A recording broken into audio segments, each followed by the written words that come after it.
First of all আমরা Chrome ব্রাউজারে চলে যাব, দেন মাইক্রোসফট ওয়ার্ডে গিয়ে আমরা Windows 11 install in media then click করব। দেন আমরা ফাইলটা ডাউনলোড করে আমাদের পিসিতে ওপেন করে নেব।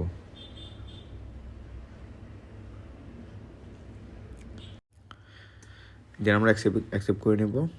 অ্যান্ড আমরা এই জায়গায় ল্যাঙ্গুয়েজটা সিলেক্ট করে নেব যে আমরা কোন ল্যাঙ্গুয়েজটা দিব।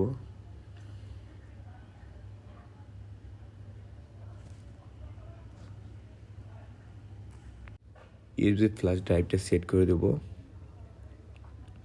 দেন আমাদের উইন্ডোজ ইনস্টল হওয়া শুরু হয়ে যাবে। দেন আমরা ইনস্টল নাও দেব। দেন আমাদের যদি কি থাকে আমরা কিটা দিয়ে দেব।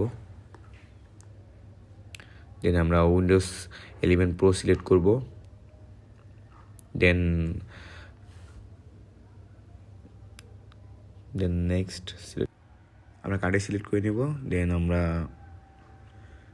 স্কিপ দিয়ে দেবো। দেন নেক্সট।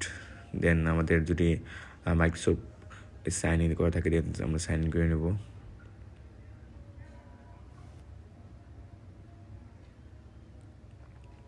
দেন আমাদের name, then next, then almost set up to our new Windows